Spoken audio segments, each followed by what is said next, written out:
안녕하십니까. 전하트 교수입니다. 이번 시간에 여러분들과 2022년 제4회 대기환경산업기사 최근 기출문제 풀이를 하도록 하겠습니다. 자, 먼저 문제 1번을 보시면 됩니다. 자, 문제 1번을 보시게 되면 직경이 3마이크로미터인 구형 입자의 밀도가 4g/cm의 삼성일 때 이 입자의 공기역학적 직경을 계산하시오. 단 스토크스 직경과 공기역학적 직경의 관계를 이용하시오. 이렇게 나와 있어요. 자, 여기서 여러분들이 스토크스 직경과 공기역학적 직경을 사용했을 때 공통적으로 침강 속도 구하는 식을 이용을 하거든요. 그럼 침강 속도 보이지라는 것은 18 마이크로분의 D의 제곱, 로 S 마이너스 로 G죠. 여기서 마이크로라는 점성계수, D는 직경, 로 S는 입자의 밀도, 로는 가스의 밀도, G는 중력가 속도예요. 자, 그러면 문제 조건에서 보시게 되면 직경과 구형 입자의 밀도가 주어져 있어요. 자, 그리고 공기역학적 직경을 계산하라고 돼 있어요. 그럼 공기역학적 직경을 계산하는데 밀도가 없어요. 왜 밀도가 주어지지 않느냐? 자, 공기역학적 직경에서는 밀도가 얼마로 정해져 있죠? 1g/cm의 삼성으로 정해져 있어요. 그래서 지금 왼쪽은 스토크스 직경에 관계되는 내용, 그리고 여기는 공기역학적 직경에 관계되는 내용이에요. 그러면 이 조건 자체 내에서 직경과 밀도가 나와 있거든요. 그래서 침강 속도는 직경의 제곱 곱하기 밀도로 우리가 표현을 하는 거죠. 근데 지금 문제 조건에서는 직경과 밀도가 공기역학적 직경과 스토크스 직경 두 가지로 나타내니까 하나는 스토크스 직경, 하나는 공기역학적 직경. 그러면 실제로 비례식이 아니고 직경의 제곱 곱하기 밀도로 표현하는 거예요. 자, 따라서 3 마이크로미터, 직경은 제곱이니까 3 마이크로미터의 제곱 곱하기 밀도가 4g/cm의 삼성이에요. 그럼 공기역학적 직경은 직경의 제곱 곱하기 밀도가 얼마로 정해져 있다고 그랬죠? 1g/cm의 삼성이에요. 반드시 여러분들이 암기를 해야 돼요. 공기역학적 직경의 밀도는 1g/cm의 삼성이라는 거. 자, 따라서 D2에 대한 식으로 정리를 해서 계산을 하시면 6.0 마이크로미터가 나오겠죠. 그래서 풀이는 상당히 간단하겠지만 말씀드린 것처럼 공기역학적 직경이라는 밀도 값이 1g/cm의 삼성이라는 것을 모르면 이 문제를 풀 수가 없는 거죠. 그래서 반드시 숙지를 해 주셔야 됩니다. 자, 그리고 문제 2번에 보시게 되면 가스 중에 불화수소, 여기서 불화수소라는 것은 HF를 뜻하는 거죠. 그리고 수산화나트륨이라는 것은 NaOH를 뜻합니다. NaOH 수산화나트륨 용액과 향유로 접촉시켜서, 다시 말해서 HF를 NaOH에 녹이는 거예요. 접촉시켜서 90%가 흡수됐다고 그랬어요. 그럼 90%가 제거됐다는 거죠. 충전탑의 흡수율을 99.9%로 향상시키고자 한다. 자, 이때 충전탑의 높이를 계산하시오. 흡수액상의 불화수소의 평형분함은 제로로 가정한다고 그랬어요. 그러면 지금 충전탑의 높이를 계산을 해요. 충전탑의 높이라는 것은 NOG 곱하기 HOG로 나타내는 거죠. 근데 문제 조건에 보시면 HOG라는 조건이 없어요. 그죠? 자, 대신에 뭐가 나와 있느냐 하면 90%에서 첫 번째 효율이 90%고 그리고 99.9% 두 번째 효율. 그러니까 효율이 두 개가 주어졌어요. 그럼 효율이 주어지면 뭐를 계산할 수 있죠? HOG를 계산할 수 있는 게 아니라 NOG라는 총괄이동 단위수를 계산할 수 있죠. 그러면 총괄이동 단위수 NOG를 몇 개를 계산할 수 있어요? 두 개를 계산할 수 있어요. 두 개를 계산할 수 있다는 소리는 NOG의 변화를 계산할 수 있다는 소리겠죠. 그래서 결론은 뭐냐면 충전탑의 높이와 NOG의 상관관계를 통해서 NOG의 변화를 계산을 한 다음에 충전탑의 높이를 그 변화된 값으로 우리가 파악을 하는 거죠. 그럼 여기에서 충전탑의 높이는 에너지에 어떤 관계가 있어요? 비례 관계가 있어요. 그럼 에너지의 변화만큼 충전탑의 높이도 변화가 있다는 소리겠죠. 그래서 에너지는 Ln 1-효율분의 1로 계산을 하잖아요. 그러면 에너지의 변화를 나타내 볼게요. 첫 번째 에너지분의 변화된 에너지. 그럼 첫 번째 에너지에서 90%인가 0.9. 그리고 두 번째 효율은 99.9%인가 0.999. 따라서 계산을 하게 되면 에너지의 변화가 몇 배가 일어났느냐면 3배가 됐어요. 그러면 에너지와 충전탑의 높이의 비례관계에 의해서, 비례관계라는 것은 동일하게 커지고 동일하게 작아진다는 뜻이잖아요. 그래서 에너지의 변화가 3배가 됐으니까 당연히 충전탑의 높이 H도 몇 배가 되는 거죠? 3배가 된다는 거죠. 따라서 충전탑의 높이는 3배. 그래서 이 문제 조건에서는 우리가 기본적으로 여러분들이 보통 문제를 풀었을 때 충전탑의 높이는 HOG 곱하기 NOG라는 공통적인 식을 쓰는데 HOG라는 값이 주어지고 그리고 효율이 주어지기 때문에 이 식을 사용해서 우리가 충전탑의 높이를 보통 계산을 많이 했잖아요. 그런데 지금 문제 조건은 이 조건을 응용을 해서 효율을 두 개를 주고 NOG의 변화를 계산한 다음에 충전탑과 NOG의 상관관계를 통해서 여러분들에게 충전탑의 높이를 계산하게 하는 약간의 응용된 문제다 이렇게 볼 수가 있습니다. 자, 그리고 문제 3번을 보겠습니다. 염화수소. 자, 여기서 염화수소라는 것은 HCl을 염화수소라고 하죠. 0.05%가 포함된 가스 1000m의 삼성파워를 수산화칼슘은 CaOH2를 수산화칼슘이라고 해요. 중화 처리하고자 한다. 자, 중화 처리를 한다는 것은 서로 반대되는 핵성이라는 거죠. 그래서 염화수소는 산성, 수산화칼슘은 알칼리성 물질입니다. 자, 필요한 수산화칼슘의 소요량을 계산하시오. 이렇게 문제가 나와 있어요. 그럼 여기서 가장 먼저 반응식을 세워야 돼요. 가장 중요한 것은 반응식이거든요. 자, 그러면 HCl을 수산화칼슘으로 처리를 한다고 되어 있단 말이에요. 그죠? 자, 그러면 HCl에서 H는 플러스일까? Cl은 마이너스일까? 그리고 칼슘은 플러스일까? OH는 마이너스일까? 짜리가 두 개. 그럼 결합을 했을 때 마이너스는 결합을 할 수가 없어요. 그래서 마이너스와 플러스가 결합을 해서 뭐가 생성되느냐면 CaCl. 이거는 이가 마이너스 1가니까 2가 되는 거죠. 2가 되면 여기도 두 개. 그리고 뭐가 발생하죠? 물이 발생하죠. H2O. H2O가 그러면 2몰이 나오겠네. 그죠? 이렇게 해서 반응식을 완성을 시키는 거예요. 자, 이렇게 반응식을 완성을 시켰다고 하면 HCl은 가스량이 최적으로 나와 있으니까 HCl은 최적. 그리고 수산화칼슘은 킬로그램으로 계산하려고 그랬으니까 분자량을 쓰시면 돼요. 그래서 여러분들이 팁에도 있는 것처럼 최적으로 계산을 한다고 하면 계수 곱하기 22.4Sm의 삼성, 킬로그램이라는 질량으로 계산한다고 하면 계수 곱하기 분자량을 사용을 해주시면 되는 거죠. 자, 그 다음에 수산화칼슘의 분자량을 계산해 보면 칼슘의 원자량이 40, O의 원자량이 16짜리가 2개, H의 원자량이 1짜리가 2개. 그래서 수산화칼슘은 74의 분자량을 가지게 되는 거예요. 따라서 HCl은 최적이니까 2개가 있죠. 2 곱하기 22.4Sm의 삼성일 때 수산화칼슘은 1개예요. 분자량이 74kg. 그럼 가스량 1000m의 삼성파워 중에 HCl이 차지하는 값은 0.05%. 자, 퍼센트는 100분율이니까 10의 마이너스 2승을 곱해주면 없어지고 ppm은 100만 분율이니까 10의 마이너스 6승을 곱하면 없어지는 거죠. 따라서 X 해서 수산화칼슘의 양을 계산하시면 X가 수산화칼슘이에요. 그죠? 그래서 대각선으로 곱해서 X가 있는 항으로 정리해서 계산하시면 0.83kg 파워가 나오겠죠. 자, 이 문제는 우리가 반응식을 이용해서 문제를 풀기 때문에 여러분들이 정확한 반응식을 서술을 하지 않으면 정답으로 인정을 하지 않습니다. 그래서 반응식을 정확하게 만들 수가 있어야 되겠죠. 자, 그리고 문제 4번을 보겠습니다. 연료를 연소해서 배출가스를 분석한 결과 CO2 15%, O2 6%, CO가 0.3%였다.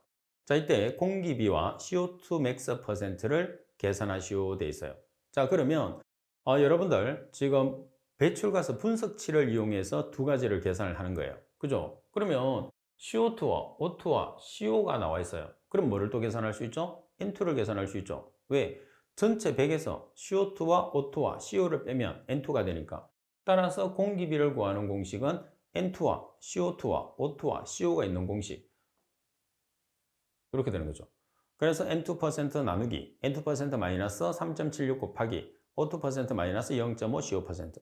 만약에 지금 문제처럼 CO가 나와 있으면 이 값을 사용을 하시면 되고 만약에 CO가 없으면 생략하시면 됩니다. 아시겠죠? 자, 그리고 CO2도 마찬가지예요. CO2 맥스를 계산했을 때도 배출가스 분석치로 주어졌을 때 21 곱하기 CO2 플러스 CO% 나누기 21 마이너스 O2 플러스 0.395 CO%예요. 여기서 만약에 CO가 안 주어지면 CO를 생략을 해주시면 되는 거죠. 그래서 공기비와 CO2 맥스에서는 CO가 주어지게 되면 지금 이 식을 그대로 쓰시면 되고 만약에 CO가 주어지지 않으면 CO가 없으면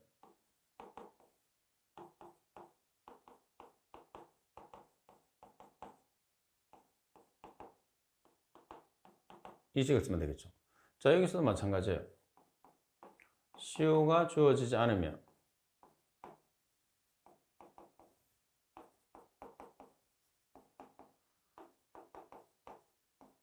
자, 이렇게 나타내면 되겠죠. 그래서 CO가 있느냐 없느냐.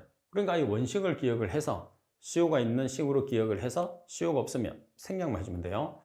자, N2 계산합니다. 자, N2는 100%에서 CO2와 O2와 CO의 함량을 다 더해서 빼주시면 돼요. 자, CO2가 지금 15%, O2가 6%, CO가 0.3%예요. 그러면 N2는 78.7%가 되는 거죠. 따라서 공기비를 계산했을 때 N2 자리에 78.7%, 그다음 O2 자리에 6%, CO 자리에 0.3%를 대입하면 공기비는 1.39가 되는 거죠. 자, 그리고 CO2 max를 계산했을 때도 마찬가지. CO2 자리에 15%, CO 자리에 0.3%, O2 자리에 6%를 대입하면 CO2 max는 21.25%라는 값이 나오게 되는 거죠. 자, 그래서 문제 4번은 배출가스 분석치는 동일하거든요. 그래서 CO2 max와 공기비를 동시에 묻게 되는 거죠. 그래서 공식 중요합니다. 꼭 암기해 놓으세요. 자, 그리고 문제 5번을 보겠습니다. 자, 문제 5번에 보시면 고용량 공기 시료 채취기로 비산먼지를 포집하고자 한다. 다음과 같은 측정 결과가 나왔을 때 비산먼지의 농도를 mg/m의 삼성을 계산하시오 돼 있어요. 자, 그러면 우리가 비산먼지의 농도를 계산을 했을 때 보시다시피 어떻게 식을 세우느냐면 밑의 삼성이 가스량이거든요. 자, 그리고 mg이 먼지 양이 되는 거예요. 자, 이렇게. 그럼 여기서 가스량이라는 것은 지금 보시다시피 이 세 가지 가지고 계산하거든요. 이 값이 뭐냐면 흡입 공기량을 계산하는 식이에요. 그래서 가스량 대신에 흡입 공기량을 미터의 삼성으로 대입을 하는 거예요. 자, 그리고 mg이라는 것은 질량이라고 그랬잖아요. 그러면 여과제를 사용하니까 포집 후에서 포집 전의 무게를 빼서 mg으로 환산해 주시면 돼요. 이게 다예요. 자, 그러면 여러분들이 지금 여기서 보면 포집 개시 직후와 직전의 유량이 있잖아요. 그래서 이 두 개를 더해요. 두 개를 더해서 2로 나눠주니까 이 값이 뭐가 되느냐 하면 평균 유량이 되는 거예요. 평균 유량이 뭐를 곱하느냐? 포집 시간. 그래서 1.8 플러스 1.2를 해서 2로 나누어. 그런 다음에 포집 시간 24시간을 곱해요. 그런데 지금 유량의 시간 단위는 분, 그리고 포집 시간은 아워. 두 개의 시간 단위가 안 맞죠. 그래서 1시간이 60분이니까 60을 보정해서 흡입 공기량을 계산을 하고, 그리고 말씀드린 것처럼 포집 후와 포집 전의 무게는 3.828g에서 3.419g을 빼줘요. 그 다음에 g을 mg으로 전환하기 위해서 얼마를 곱해주면 되죠? 10의 3성. 자, 따라서 풀이를 보면서 한 번 더 정리를 하겠습니다. 자, 따라서 여러분들이 보시면 평균 유량을 계산했죠? 포집 시간을 곱했어요. 그래서 아워와 분을 환산하기 위해서 1시간은 60분을 보정을 했어요. 그러면 흡입 공기량이 2160m의 삼성이 나오는 거죠. 자, 이 값이 여기 들어가는 거예요.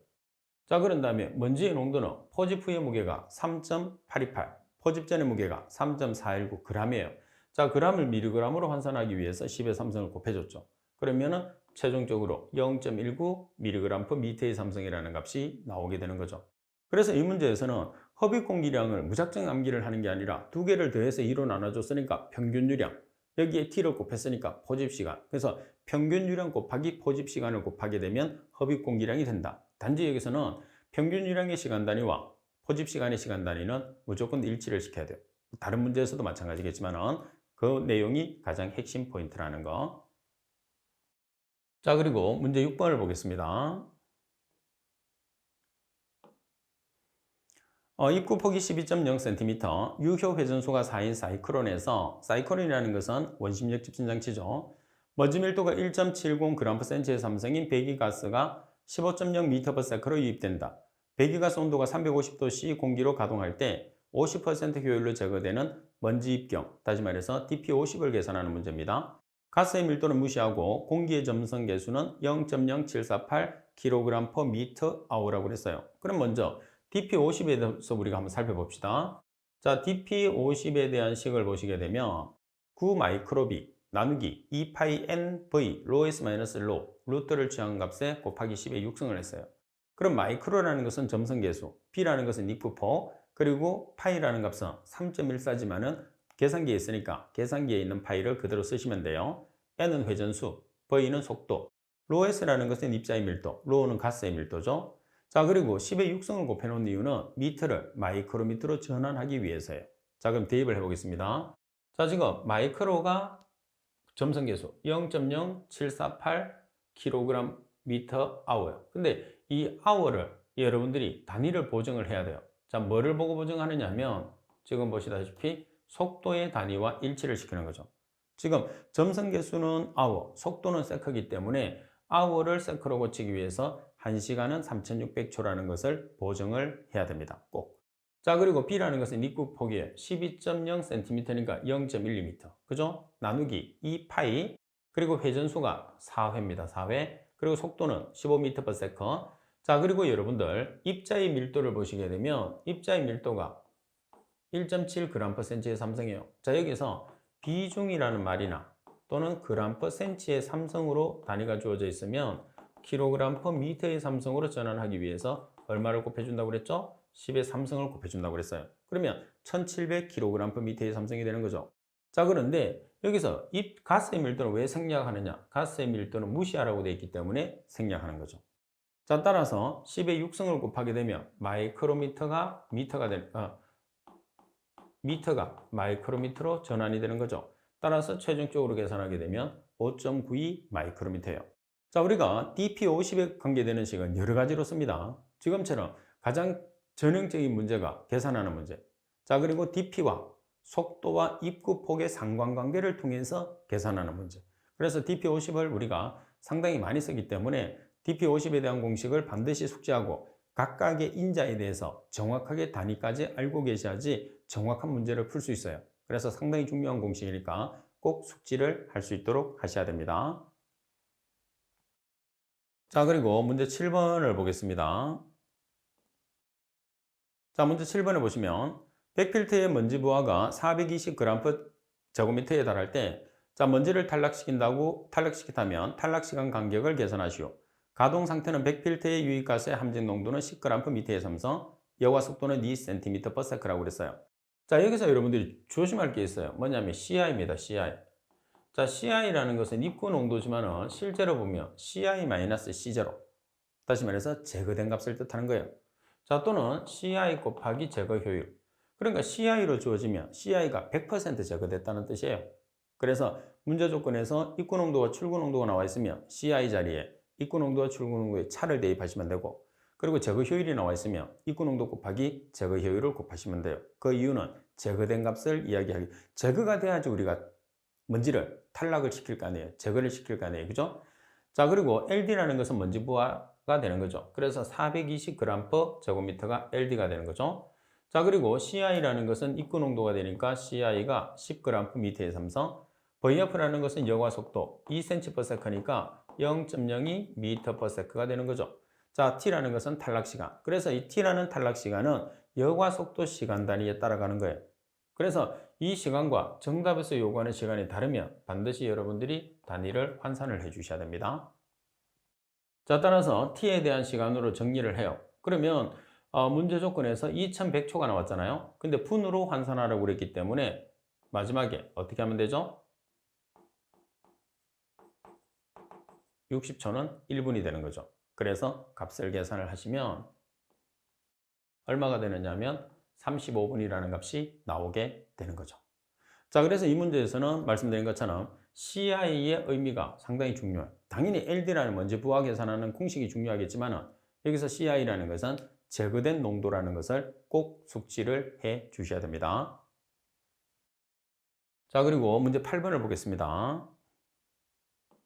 자, 문제 8번에 보시게 되면 프로판과 부탄이 1대1로 구성된 혼합가스 1S의 삼성을 완전연소 시 발생되는 건조연소 가스량을 계산하시오. 단 공기비는 1.03이며 완전연소 반응식을 기재하시오 돼 있어요.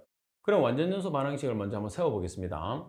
자, 먼저 C3H8이라는 프로판 산소하고 결합해요. 그러면 C가 산소하고 만나면 CO2, H가 산소하고 만나면 H2O가 나오는 거죠. 자, 그러면 탄소 뒤에 있는 숫자가 CO2 앞에 옵니다. 그리고 H 뒤에 있는 숫자가 H2 앞에, 여기는 2개짜리니까 2분의 8은 4가 되는 거죠. 자, 그리고 산소 계산하죠. 2개짜리가 3개 있어요. 6개. 1개짜리가 4개 있어요. 그럼 10개가 있는 거예요. 그죠? 따라서 O2 앞에 5를 써주면 되겠죠. 연료는 무조건 1개. 자, 그리고 부탄입니다. 자, C가 4개고 H가 10개가 부탄이죠. O2는 마찬가지 CO2와 H2O가 나오게 돼요. 그러면 자, 탄소 뒤에 있는 숫자가 탄소 앞에, CO2 앞에 오죠. H 뒤에 있는 숫자가 H2O니까 2분의 10은 5가 되는 거죠. 자, 그리고 2개짜리가 4개, 8개, 1개짜리가 5개. 그러면 13개가 있어요. 자, 얘를 여기다 주면 2개짜리니까 6.5개가 되는 거죠. 자, 이렇게 여러분들이 완전연소 반응식을 완성을 하는 게 기체 상태에서는 문제를 푸는 첫 번째 조건이에요. 자, 두 번째는 뭐냐 하면, 자, 여기서 뭐를 계산하라고 했어요? 자, 건조연소 가스량을 계산하라고 했어요. 건조연소 가스량은 GD 아니면 GOD예요. 자, GD는 실제 건연소 가스량, GOD는 이론 건연소 가스량. 실제와 이론을 구별하는 방법은 문제 조건에서 공기비가 주어졌느냐 주어지지 않았느냐. 공기비가 주어지거나 우리가 구할 수 있으면 실제, 공기비가 없으면, 그리고 구할 수 있는 조건이 없으면 이론이죠. 그런데 문제 조건에서 공기비가 1.03으로 주어졌어요. 자, 1.03으로 주어졌으니까 우리가 사용하는 가스량은 실제 가스량 GD를 쓰는 거죠. 자, 따라서 실제 건연소 가스량 GD라는 것은 N-0.21 A0 플러스 CO2량, H2O량이 들어가게 되면 섭가스량이 되는 거예요. 그래서 건조가스량에는 H2O량이 들어가지 않습니다. 자, 그리고 여러분들이 꼭 기억을 해야 되는 것은 뭐냐면 최적비는 부피비 그리고 개수비와 동일해요. 여기서 최적비라는 것은 S미터의 삼성 per S미터의 삼성으로 계산하는 것을 이야기합니다.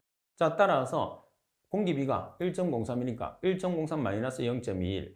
자, 그리고 A0라는 것은 산소량 나누기 0.21이에요. 자, 여기서 0.21을 우리가 어디서 나온 값이냐면 공기를 구성하는 성분을 보시면 공기는 질소라는 N2와 산소라는 O2로 구성되어 있거든요. 그래서 최적비와 질량비 두 가지로 존재를 해요. 그러면 질소는 최적으로 79%, 질량으로 76.8%, 그럼 산소는 최적으로 21%, 질량으로는 23.2%가 존재하거든요. 그래서 0.21이라는 것은 공기 중에 차지하는 산소의 최적비를 뜻하는 거죠. 요거 마찬가지예요. 자, 그럼 공기량을 계산하기 위해서는 산소량을 먼저 계산하면 개수비니까 5개짜리가 50%, 6.5개짜리가 50%를 더하면 돼요. 그럼 산소량. 여기서 0.21을 나눠주면 공기량으로 전환이 되는 거죠. 플러스 CO2량이 뭐죠? 3개짜리가 50%, 4개짜리가 50%. 따라서 계산을 하시면 GD는 25.95 S미터의 삼성 per S미터의 삼성이 나오는 거죠. 자, 그래서 8번 문제를 해결하기 위해서는 첫 번째 조건은 완전연소 반응식을 완성을 해야 돼요. 자, 두 번째는 최적비는 개수비라는 걸 알고 계셔야 되죠. 그리고 연소 계산식을 고체와 액체, 그리고 기체 연료에서 연소 계산식을 완전히 분리해서 확실하게 숙지를 해놔야 되겠죠. 이론편에 보면 있습니다. 자, 그리고 문제 9번을 보겠습니다. 자, 문제 9번을 보시게 되면 자, 전기 집진 장치에서 입구의 먼지 농도가 16g/s의 삼성, 출구의 먼지 농도가 0.1g/s의 삼성이었다. 출구의 먼지 농도를 0.03g/s의 삼성을 하기 위해서는 집진극의 면적을 약 몇 % 넓게 하면 되는지 계산하시오. 다른 조건은 무시하라고 되어 있어요. 그러면 그림상으로 한번 전기 집진기를 나타내 보겠습니다.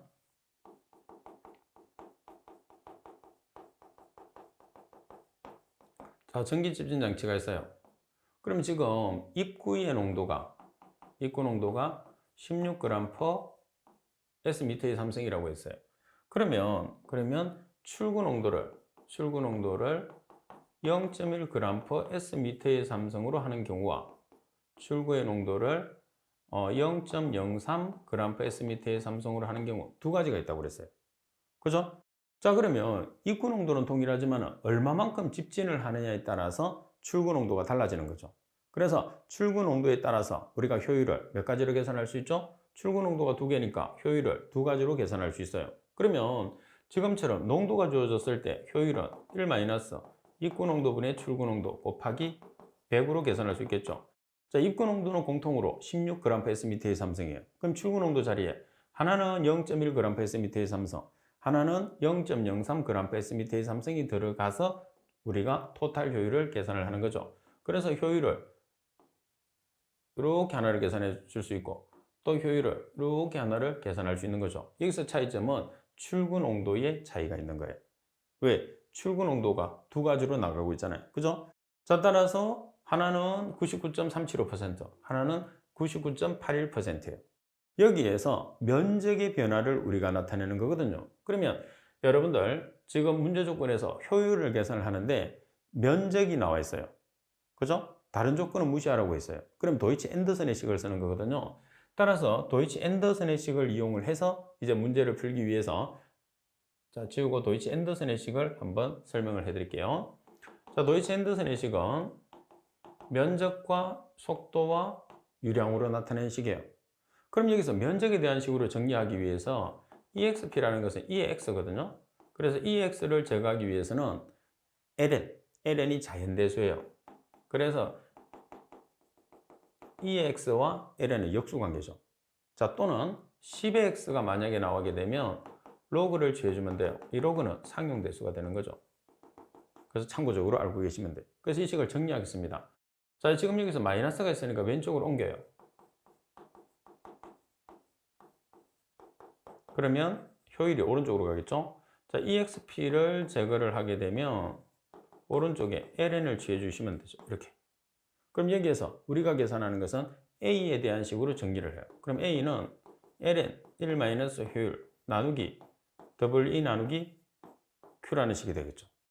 자, 그리고 이 자체를 곱하게 되면 어떻게 되는 거죠? 곱하기로 나타내면 ln 1- 효율 곱하기 나눠준 값을 역수 취해줘서 E분의 Q로 곱해주시면 돼요. 이렇게 식이 정리되거든요. 그러면 첫 번째 면적에서는 효율을 계산했으니까 이 조건 자체 내에서 뭐만 바꾸면 돼요? 효율만 바꿔주면 돼요. 그래서 이렇게 나타낼 수 있죠. ln 1- 효율 0.99375 곱하기 E분의 Q. 자, 그 다음에 계산을 하면 이 값은 계산을 할 수 있거든요. 계산하니까 이렇게 나왔어요. 자, 두 번째도 마찬가지 99.81%를 면적에 대한 식으로 정리를 했어요. 이렇게. 그런 다음에 이 값을 정리해서 나타내 보니까 6.166 곱하기 E분의 Q로 값이 나오게 됐어요. 그러면 면적의 증가율을 계산하거든요. 집진극 면적의 증가율. 자, 그러면 A2-A1 나누기 A1 곱하기 100으로 나타낸다는 것을 꼭 기억을 해야 돼요. 두 번째 면적 마이너스 첫 번째 면적 나누기 첫 번째 면적 곱하기 100이에요. 자, 그러면 자, 변화된 면적 두 번째 면적이 뭐죠? A2가 6.226, A1은 5.075 나누기 5.075 곱하기 100을 해서 23.47%로 계산을 하는 거죠. 자, 그래서 이 문제가 처음으로 출제됐는데 조금의 도이치 앤더슨의 식 자체를 응용을 좀 많이 한 거예요. 응용을 한 거지만은 실제로 여러분들은 면적의 변화, 효율이 주어졌을 때 면적의 변화는 계산을 했잖아요. 그러니까 기존에 출제됐던 문제에서 뭐만 변화를 시켰느냐 하면 이 값만 추가를 시킨 거예요. 집진극의 면적 증가율을 계산을 하라고 한 거죠. 그러니까 제거 효율을 두 가지를 계산하게끔 만들어서 집진극의 면적 증가율을 여러분들에게 테스트를 한 문제다. 이렇게 보시면 되는 거죠. 그래서 식 자체가 여러분들이 좀 생소할 거예요. 그래서 보통 우리가 감소율을 계산을 하잖아요. 감소율을 계산했는데 지금은 증가율을 계산했기 때문에 식을 처음 보는 사람도 있을 수 있습니다. 자, 그리고 문제 10번을 보겠습니다. 변기가스 밑의 삼성바의 배출가스를 방출하는 연소를 건식 석회석법으로 SO2를 처리하고자 한다. 자, 이때 배출가스의 SO2 농도가 2500ppm일 때 SO2를 100% 제거하기 위해서 필요한 CaCO3의 양을 계산하시오 되어 있어요. 그러면 지금 문제 조건에서 S화합물은 무조건 연소를 해서 SO2로 만들어요. 그런 다음에 지금 건식 석회석주의법이니까 여기서 석회석 CaCO3로 SO2를 합착을 시켜서 제거하는 거예요. 그럼 뭐가 나오죠? CaSO4라는 석고와 CO2가 나오거든요. 그래서 개수를 맞춰주기 위해서 산소를 한 개를 추가를 해준 거예요. 자, 그러면 여러분들이 지금 문제 조건에서는 S의 함량이 나온 게 아니고 SO2가 나와 있죠. 그래서 SO2와 CaCO3의 양을 계산하시고 그랬으니까 CaCO3를 B를 놓는 거예요. 그러면 SO2는 최적이니까 22.4S 삼성. CaCO3는 kg으로 계산하라고 그랬으니까 분자량. 그럼 CaCO3의 분자량은 칼슘의 원자량이 40, 그리고 탄소의 원자량이 12, 산소의 원자량이 16자리가 3개, 그래서 100이 되는 거죠. 그리고 팁에 보면 참고적으로 최적 S미터의 삼성으로 계산을 하게 되면 계수 곱하기 22.4S미터의 삼성을 곱하시면 되고, 그리고 질량 kg으로 계산하시게 되면 계수 곱하기 분자량을 사용하시면 돼요. 그래서 지금 아황산가스는 최적으로, 탄산칼슘은 질량으로 계산을 하는 거죠. 따라서 아황산가스 1개니까 22.4S미터의 삼성일 때 CaCO3 1개, 분자량이 100kg이에요. 그러면 지금 가스량이 얼마냐면 100S미터의 삼성 per hour. 이 중에 아황산가스 농도가 2500ppm. 자, ppm은 100만 분율. 다시 말해서 ppm을 없애주기 위해서는 10의 마이너스 6성을 곱하죠. 반면에 퍼센트가 나와 있으면 10의 마이너스 2성을 곱해주시면 돼요. 따라서 x 해서 대각선으로 곱한 다음에 x에 대한 식으로 정리를 하시게 되면 CaCO3의 소모량은 1.12kg/h가 나오는 거죠. 그래서 항상 여러분들이 S와 SO2 헷갈릴 건 없어요.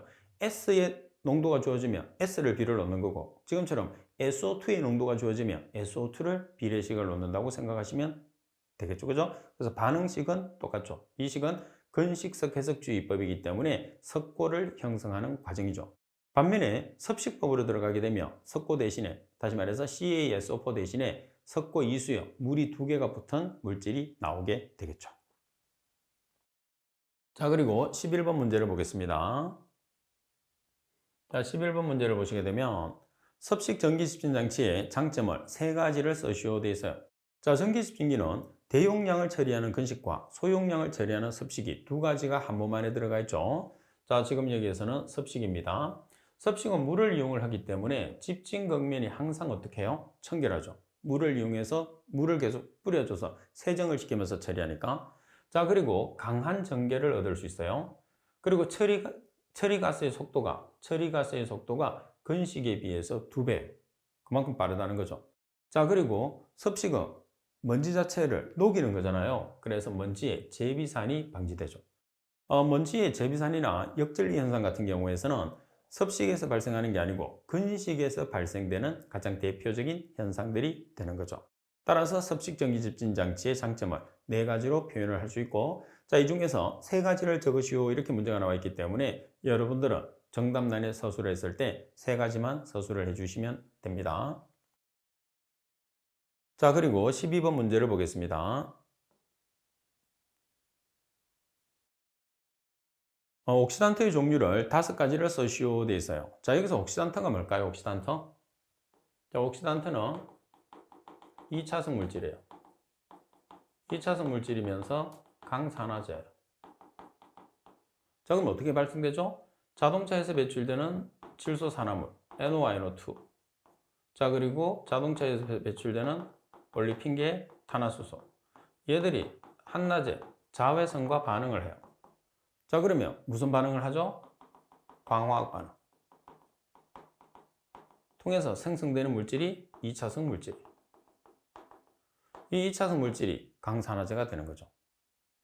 광화학 스모그의 원인 물질이 되는 거예요. 자, 따라서 가장 대표적인 게 뭐죠? 오존입니다. 오존, O3. 그리고 PA에 CH3, COOO, NO2. 자, 그리고 아크로레인, CH2, CHCHO. 그리고 NOCl, 가장 대표적인 물질. 그리고 H2O2.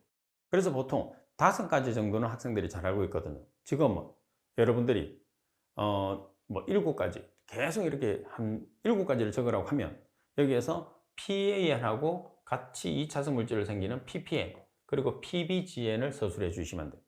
자, PPN이라는 것은 C2H5, 그러니까 CH3 대신에 C2H5가 들어가는 거예요. 그리고 PBGN이라는 것은 C6H5가 들어가는 거죠. CH3 대신에. 나머지 COOO, NO2는 동일한 값이에요. 그러면 반응식이 나타내기도 쉽잖아요. 그죠? 자, 그래서 오존, PAN, 아크로레인, NOCl, H2O2는 여러분들이 보통 아는 것. 여기서 개수가 추가가 되면 PPN, PBGN을 여러분들이 추가를 해주면 되고, 화학식을 적어주는 게 가장 정확하죠. 대부분 화학식을 적으라는 경우도 많아요. 그러니까 화학식을 같이 기억하고 있는 게 중요합니다. 자, 그리고 13번 문제를 보겠습니다. 다음은 중력 집신 장치에 대한 문제이다. 물음에 답하시오. 1번 심각량의 제거 효율 구하는 식을 쓰시오. 이번에 제거 효율을 증가시킬 수 있는 방법을 3가지 쓰시오 되어 있어요. 자, 침강 효율을 나타내는 식은 이렇게 되는 거죠. 자, UH분의 VG L 곱하기 100. 여기서 이타는 제거 효율, VG는 침강 속도, L은 길이, U는 풍속, H는 높이. 전체 곱하기 100을 하면 되는 거죠. 그리고 서술을 해줬을 때 인자를 설명하게 되면 단위도 꼭 기재를 해 주셔야 됩니다. 자, 그리고 두 번째는 제거 효율을 증가시킬 수 있는 방법이에요. 여기서 중력 집진 장치라는 것은 1차 처리 장치가 되는 거죠. 다시 말해서 전처리 장치가 되는 거예요. 그럼 전처리 장치가 되다 보니까 아무래도 입자가 큰 것들만 처리를 하게 되는 거죠.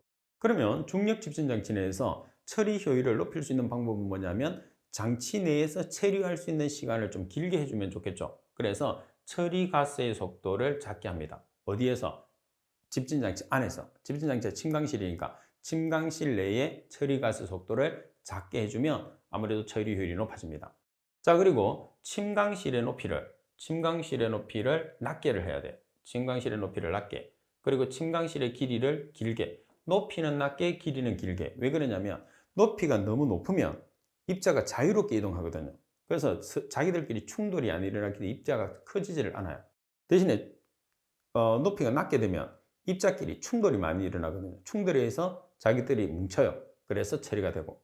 자, 반면에 길이가 길어지면 체류할 수 있는 시간이 그만큼 길어지니까 처리가 많이 되겠죠. 예를 들어서 이거죠. 집진기가 이렇게 생긴 게 있었어요. 얘를 반으로 나눠서 두 개를 이렇게 붙이는 거예요. 그러면 입자가 이동할 수 있는 공간은 어떻게 됐죠? 작아졌어요. 그러니까 충돌이 많이 일어나고, 그리고 빠져나가는 시간은 2배로 길어졌어요. 그럼 체류 시간이 길어지는 거죠. 그래서 실제로 가장 중요한 것은 높이는 낮게, 길이는 길게 하는 게 가장 중요하죠. 그리고 1번에서 제시한 처리가스 속도를 작게 한다는 것은 가장 기본 형태가 되는 거죠. 중력에서는 입자가 가지고 있는 힘에 의해서, 입자의 크기에 의해서만 처리가 되기 때문에 중력이 크게 작용하면 크게 작용할수록 침강 속도가 빠르고, 중력이 작용하는 힘이 작게 되면 그만큼 침강하는 속도가 느리게 되니까 처리가 안 된다고 봐야 되는 거죠. 자, 따라서 처리가스 속도와 침강실의 높이와 길이적인 측면에서 답을 서술해 주시면 되겠죠. 자, 그리고 14번 문제를 보겠습니다. 자, 14번에 보시면 다음의 조건을 보고 세정집진장치를 이용해서 처리가 가능 또는 불가능으로 답을 쓰시오. 세정집진장치라는 것은 섭식, 물을 사용하는 섭식이죠. 자, 첫 번째 보면 점착성이나 조회성 먼지 제거가 가능하냐 불가능하냐. 자, 이거는 건식에서는 처리가 불가능하죠. 반면에 섭식에서는 가능합니다. 그리고 입자상 물질과 가스상 물질을 동시 제거가 가능하냐. 섭식에서는 가능하고 건식에서는 불가능해요. 세정은 섭식이니까 가능합니다. 고온 처리가 가능하냐 불가능하냐. 건식은 불가능하고 섭식은 가능하죠. 그래서 보기에서 주어지고 있는 이 세 가지는 세정 집진 장치라는 섭식 장치에서는 전부 다 처리가 가능한 조건이 되는 거죠. 그리고 15번에 보겠습니다. 자, 15번 문제를 보시게 되면 입자의 종류 4가지를 쓰고 간단하게 설명하시오 되어 있어요. 자, 입자의 직경은 공기역학적 직경, 스토크스 직경, 마틴 직경, 광학적 직경이 가장 대표적이에요. 그래서 간단하게 서술을 해주시면 되는데, 공기역학적 직경은 본래 먼지와 침강 속도가 동일하며 밀도가 1g/cm의 삼성인 구형입자의 직경이다. 그래서 꼭 기억을 해야 되는 게 공기역학적 직경에서 밀도의 값은 1g/cm의 삼성이라는 게 이 조건에서 가장 중요한 포인트가 됩니다. 자, 그리고 스토크스 직경이라는 것은 알고자 하는 입자성 물질과 같은 밀도와 침강 속도를 갖는 입자성 물질을 이야기를 해요. 자, 그리고 마틴 직경이라고 하면 광학 현미경을 이용해서 입자를 측정하는 방법에서 입자의 투영 면적을 이용해서 측정하는 입자 중에서 입자의 면적을 2등분하는 선의 길이로 나타내는 게 마틴 직경. 그리고 광학 직경도 마찬가지 현미경을 이용을 합니다. 투영된 입자의 모양이 원형이 아닐 때 입자의 최장 또는 최단 크기로 정의하거나 여러 방향으로 나누어서 크기를 측정하는 경우에서는 산술 평균값으로 나타내는 입경을 광학적 직경이라고 그래요. 그래서 이 내용은 공기역학적 직경이나 스토크스 직경, 마틴 직경, 광학적 직경 같은 경우에서는 여러분들이 단순히 암기를 해서 답을 서술을 해 주셔야 됩니다. 그래서 꼭 암기를 해야 되는 내용이 되겠죠. 자, 그리고 16번 문제를 보겠습니다. 16번 문제를 보시게 되면 중류 첨가제의 종류를 세 가지를 쓰고 설명하시오 되어 있어요. 그러면 첨가제가 뭐냐는 거죠. 자, 첨가제의 용도를 보시게 되면 첨가제는 중류의 분산과 분무를 촉진시키는 역할을 해요. 첨가제는 분산이나 분무를, 그래서 중류에서는 꼭 필요하죠. 자, 그리고 연소 효율이 증가되는 거죠. 분산이나 분무를 촉진하게 되면 연소 효율이 증가되기 때문에 중류에서는 첨가제의 사용이 필수적이라고 보시면 돼요. 자, 그러면 어떤 첨가제가 있느냐? 수분 분사제, 그리고 설러지 분산제, 부식 방지제가 있어요.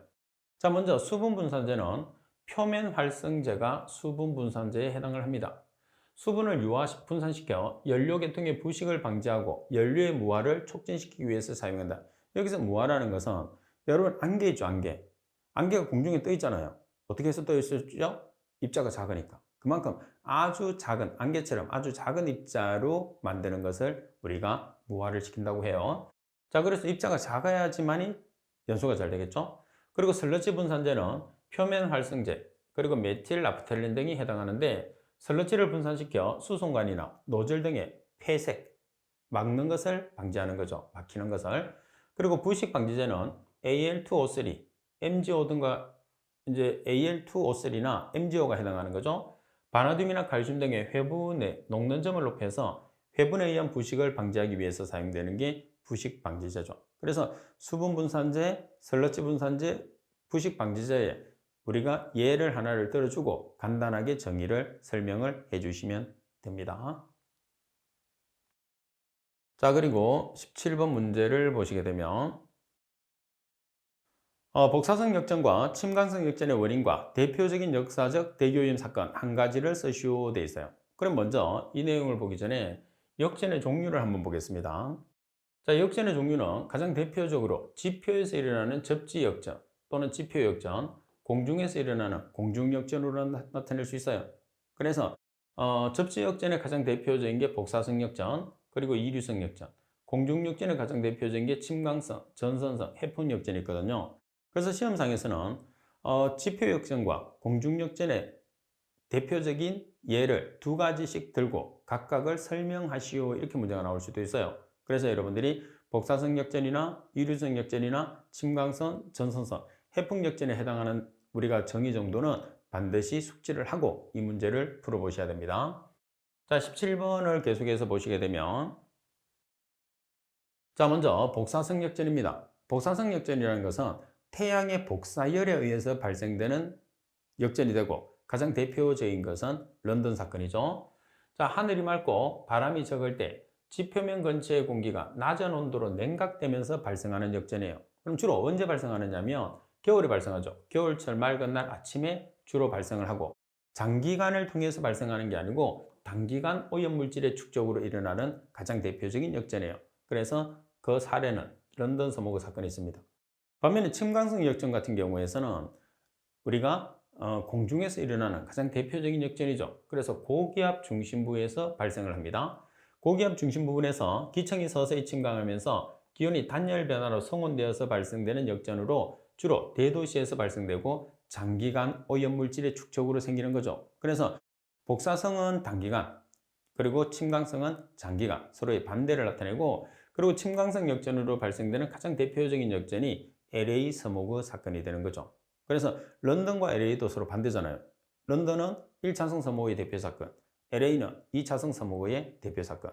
그래서 지금은 실제로 보면 지표 역전과 공중 역전의 대표적인 사건만 설명을 한 거죠. 그래서 주로 시험에서는 이 문제가 자주 나오는데 가끔씩은 공중 역전과 접지 역전을 두 가지씩 예를 들어서 간단하게 설명하시오. 이렇게도 문제가 나오니까 팁에 있는 역전들의 내용 정도는 한 번씩 꼭 파악을 해 주셔야 됩니다. 자, 그리고 18번 문제를 보겠습니다. 자, 18번 문제를 보시면 질소산화물은 스몰 NOx와 퓨얼 NOx로 생성된다. 각각을 설명하고 질소산화물의 저감 방법을 세 가지 쓰시오.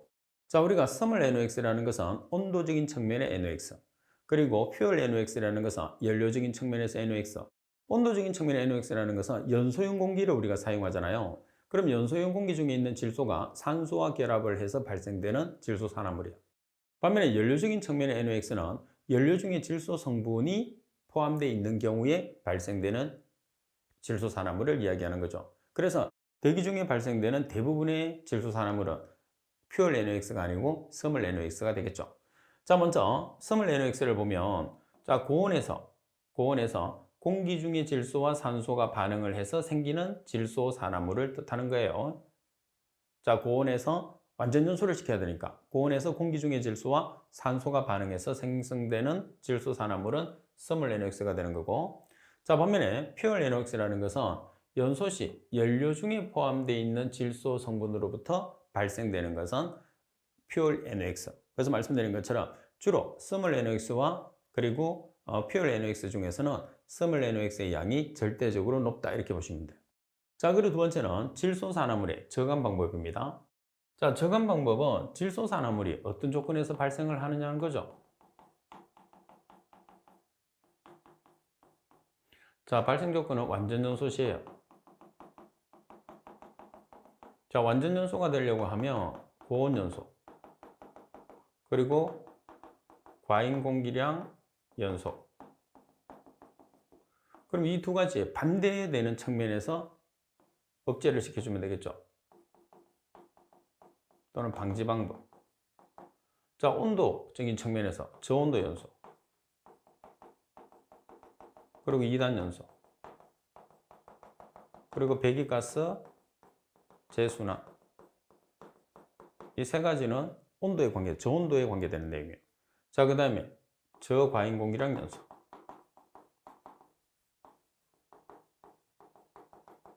자, 이렇게 답란을 적어주시면 되겠죠. 자, 그리고 예를 들어서 뭐 세 가지만 적으시고 그러면 세 가지만 적으면 되고, 네 가지를 적으시고 그러면 네 가지만 적으면 돼요. 더 많이 적는다고 해서 여러분들에게 더 많은 점수를 주는 경우는 절대로 없습니다. 그래서 요구하는 조건만 여러분들이 서술을 해주시면 됩니다.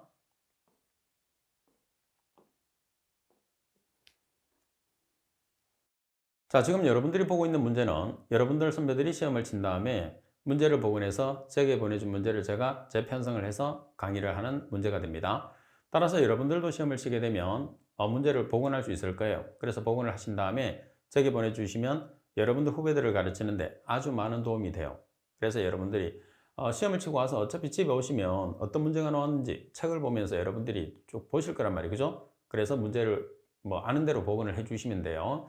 자, 그리고 복원을 하면 어디로 보내주시느냐면 제가 사용하는 메일로 보내주시면 돼요. 자, 제가 사용하는 메일은 kwe7002@한메일넷입니다. 그래서 여러분들의 적극적인 참여가 꼭 필요합니다.